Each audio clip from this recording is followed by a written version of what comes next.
Welcome back to the channel, everyone, and today we're going to be going over another Missing 411 story here on this channel. This story is the mysterious disappearance of William Banks, and if you haven't seen the Missing 411 series that David Plowdis has done, I'll put the link in the description for his books. He was a researcher, a cop as well, and he went through all of these cases. So if you do enjoy this content, make sure to like and subscribe, and I will be doing every video every 2 days. So if you like these videos, turn notifications on as well. Let's go.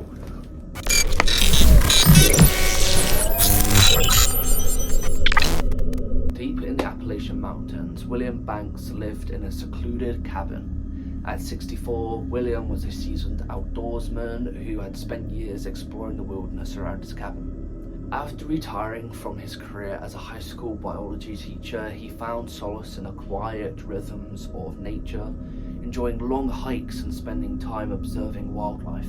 His closest friend, Jim Matthews, lived a few miles away in a neighbouring cabin, and the two of them occasionally met up to share stories and enjoy each other's company. One crisp autumn morning, William decided to hike up to the nearby ridge to enjoy the view. It was a trail he knew well, one he had walked hundreds of times. The air was cool and the leaves had just turned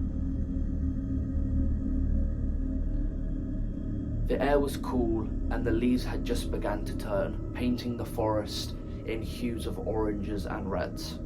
William prepared for his hike like he always did, packing a small backpack with water, a sandwich, and his binoculars. He told Jim he would be back by midday, just in time for them to have lunch together. The hike to the ridge was a routine trip for William. He had took his time, enjoying the solitude and the sounds of the forest. The trail wound through thick stands of pine and oak, following a rocky top where it offered an amazing view of the surrounding mountains.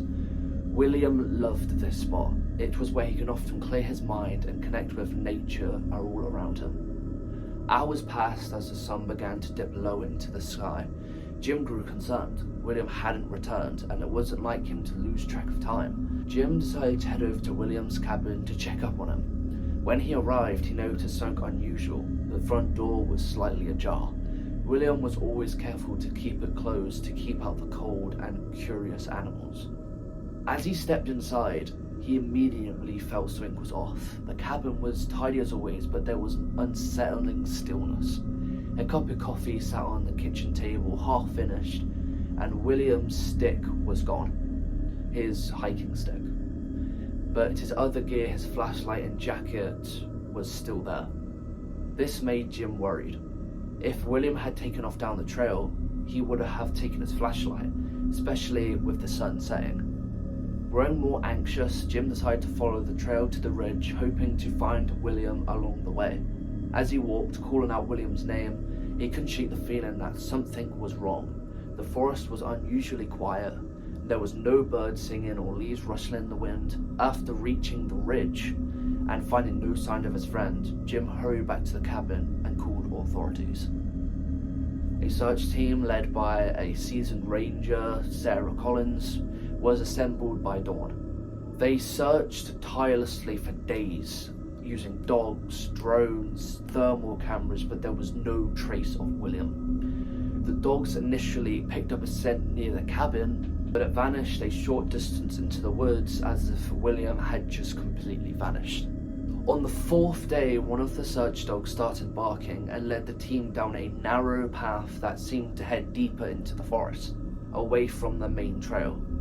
Following the trail, they came up to a strange sight. An old abandoned cabin hidden in a dense thicket. It looked ancient, its roofs sagging and walls covered in mold. The cabin was not on any map, and none of the searchers had seen it before. As they approached, the dog began to whimper and refused to get any closer. The team hesitated, but eventually pushed open the creaky door and stepped inside. The air was cold. There was a strange, musty smell. In the corner of the cabin, they found a single boot lying on the floor. It was William's boot. There was no other signs of him, no tracks leading away from the cabin, no other belongings, just that one boot.